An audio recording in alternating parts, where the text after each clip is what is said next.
It's been a roller coaster ride for our emotions, but at least under Matt Rule, it hasn't been a straight drop. More often than not, the games have finished with a happy ending, and with 3 more potential wins in November, it looks like this season will finish off on a high note too.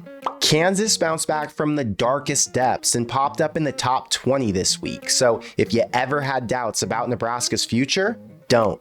There will be a day when they turn the corner and move on from the same losing tendencies, and that day could come later this month or even this Saturday against a team who's got their own issues to work out. So today, we'll talk about what it'll take for Nebraska to secure their 6th win, and we'll look at what Maryland brings to this matchup. But what's up, guys? I'm Connor Hayden, and this is Corn Crazed. If you're a fan of Nebraska or the Big Ten, hit the subscribe button below so you don't miss any of my post-game reactions.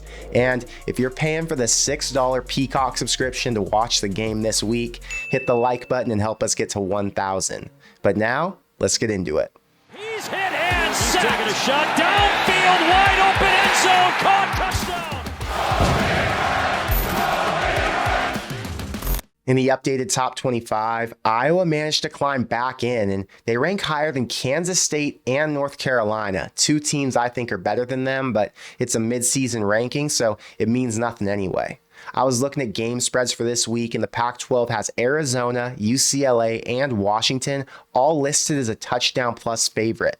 The SEC has South Carolina, Georgia, and Texas A&M all playing games that are expected to be blowouts, and the same can be said for pretty much any other conference. There's a talent difference within those conferences. There are good teams and there are bad teams, but when you look at the Big Ten, Michigan, Penn State, and Ohio State are all really good.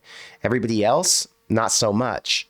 Every week, picking winners is a crapshoot. Nebraska lost to Minnesota, but they beat Illinois and Northwestern. Minnesota beat Michigan State, but they lost to Illinois and Northwestern. The Big Ten spreads this week are almost all a touchdown or less, and Northwestern, who's a 9.5-point dog at Wisconsin, could win that one outright. Outside of the Big Three, literally any Big Ten team can beat another any given Saturday, and I'd have to argue that makes the Big Ten one of the worst conferences in college football this year. The SEC and the Pac-12 both have depth.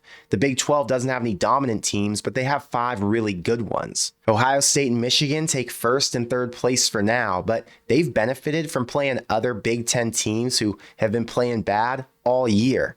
Purdue, Northwestern, Michigan State, Nebraska, and Wisconsin all have first-year head coaches, so that doesn't help. But as it stands, the ACC might be the only Power 5 conference that's playing worse football than the Big 10. It's funny how much a single loss can derail hope and make you question what you originally believed the team was capable of accomplishing. Before the Michigan State game, I saw a lot of positivity online, and it felt like the majority believed that Nebraska coming back home was going to be a great spot for a 7th win. Then the team came out flat. Harburg missed on a couple throws that would have resulted in at least 10 more points. The refs didn't do a very good job, and now I've seen writers predict that Maryland's going to come in and win by 15. I see comments that say Nebraska's done and won't win another game this season. I know that's irrational and it's a severe overreaction, just like it was after the Colorado loss, but this isn't a game against a Maryland team that's any more talented than Nebraska, and I'd argue they're in a worse position coming in on a 4-game losing streak. There's been 1 game in Lincoln in 2016 and 1 in College Park back in 2019. Both were comfortable wins, and we all knew Maryland never stood a chance back then. Then Mike Locksley found a quarterback. Talia's in his 4th season, and they're coming off back-to-back years where they made it to a bowl game. Their win total was set at 7 wins, so to meet expectations, they need to win this week, and then they'd have to go to Rutgers in their last game and pull that off, which at this point doesn't seem likely. But where'd things go wrong? How'd they start 5-0 and look so good, scoring almost 40 points a game, to drop in their last 4 and now being in danger of missing a bowl? Well, it starts with who they beat. Towson and Charlotte never stood a chance, but Virginia's an ACC team, right? Yeah, but outside of a few strong efforts, they're not any good. They crushed MSU, but that was right after the Mel Tucker drama, so the timing couldn't have been better. And Indiana was a blowout win, but IU's only got one Power 5 win so far this season. The Ohio State loss was expected, but as a 14-point home favorite against Illinois, a third quarter onside kick when the game was tied led to a short field score, and the offense struggled to do much against Illinois' D. Northwestern was the week their co-offensive coordinator Kevin Sumlin was suspended for a DUI, and again, as a 2-touchdown favorite, the offense only scored 3 touchdowns and the defense couldn't force a single turnover. Last week was the chance to right the ship. Maryland broke out the gold uniforms, Penn State was coming off a close win over Indiana, and the spread was only 7.5. The offense that I've been told is so good only scored 7 points on Penn State's first team. For the second week in a row, Talia was sacked 6 times, and the running backs combined for -2 yards on 8 carries. I know this was supposed to be a 7-win team, but they're a fraud just like the rest of the Big Ten, and if they lose on Saturday, I bet you they finish the season on a 7-game losing streak. But just because they've sucked doesn't mean they don't have talent, and we all know it starts with Talia Tagovailoa.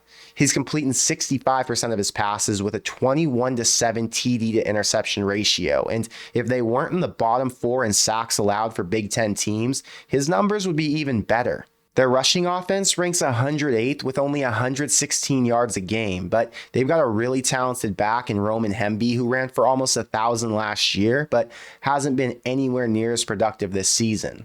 Once they're in the red zone, they're getting points, and they score 85% of the time they get to the 20. But in their losses, their drives kept ending short, and they couldn't score enough late in games to make up for it. A key stat and the reason they were able to win those first 5 comfortably was because they always won a turnover battle. Nebraska's -12 this season, and they rank in the bottom 3 nationally in turnover margin, but Maryland's managed to keep it clean, and they're +1. We know they're going to come in and throw it on a suspect secondary, and it'll be hard to get takeaways, but the key is to win on third down, keep them out of the red zone, and get pressure, because this line's shown they're not up to the task against strong front sevens, and going against a Nebraska D that ranks 13th in sacks and 16th overall is going to cause plenty of problems. You don't hear much about their D, but they've actually been stronger than the offense this season. Nebraska's got 28 sacks on the year, but Maryland's right behind them with 27. Similar to what we see every week with a strong pass rush, their run D ranks 26th nationally with 3 solid linebackers, but against the pass, they're ranked 73rd. They give up almost 30 points a game, and they suck in the red zone, but if Harburg's missing throws like he did last week, any defense can look good in Memorial Stadium. This matchup is perfect for them since Nebraska loves to run and can't pass that well, but I still think if Rule can't get a pass game going, it's going to be hard to score just like it was last week. I love betting Nebraska when they're dogs, and this week they're getting 2 points at home. Today's sponsor is BroThrow, which is the only place I go when I want to place bets because it's available in all 50 states. It doesn't require a deposit. There are no minimums or withdrawal requirements. And most importantly of all, you don't pay a 10% VIG since it's not a sports book. If you bet $50 on a game, you'll win $50.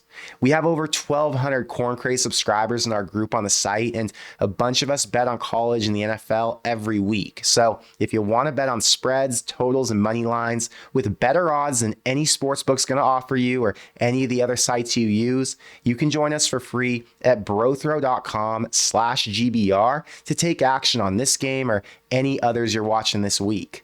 Last Saturday, Nebraska was the favorite, and they lost that one outright. Against Northwestern and Louisiana Tech, they won, but they failed to cover the bigger spreads. But when Nebraska's an underdog, it's a totally different story. In their last 5 Big Ten games as a dog, they're 4-1 against the spread with 2 outright wins over Iowa and Illinois. Now they're coming off a loss, but they're back at home with a crowd who's as pumped as they've been in years, with bowl eligibility and the division still up for grabs. Maryland hasn't won a game since September, so why are they the favorite?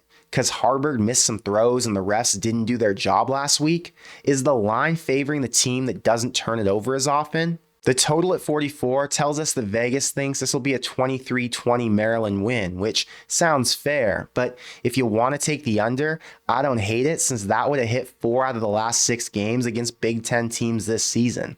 I think the home crowd's being severely underrated in this spot. You've got a team that has a chance to accomplish all of the goals that they set for themselves before the season, and after a tough loss last week, they're going to be locked back into getting that 6th win to leave no doubt in the last 2 weeks. Heinrich's coming off his worst game of the year. The defense just played their worst half since the Michigan game. Special teams can't be any worse. The running back room finally hit their stride, and even though Maryland's got some good players, they're broken on the inside and they don't have the same confidence they had back when they were winning. I know they'll come in hungry to get their 6th win, and they'll believe they're the better team after watching Michigan State game film, but there's a different energy in Memorial Stadium when the weather's nice, the team's hungry, and there's still a ton to play for. If this game was in College Park, I'd probably take the home team, but it's not. It's in Lincoln, in front of what I'd guess is going to be one of the top 8 crowds in college football this week, even though these are 2 unranked teams. We saw what a re-energized Nebraska team looked like after an embarrassing loss to Michigan and how much juice that gave them for their next 3 weeks. And like I said in my last video, the best thing that could have happened if we wanted to see this team make a late season run was to get humbled and be reminded that you aren't good until you beat somebody that you aren't supposed to beat. So do it. Beat Maryland when your own fans don't think you can.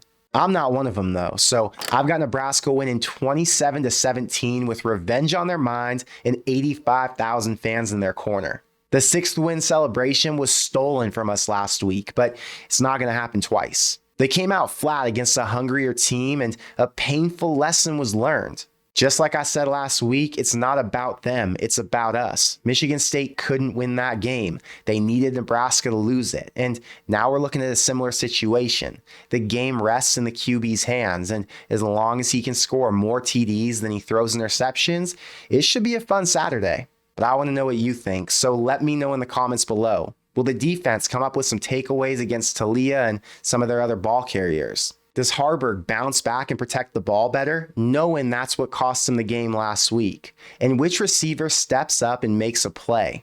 I think last week's press coverage really hurt the passing game. So if they want to find any success and help their QB out, somebody's got to find a way to get off the line. But that's all I've got for today. So until next time, thank you for being here, and I'll see you in the next one. Go Big Red.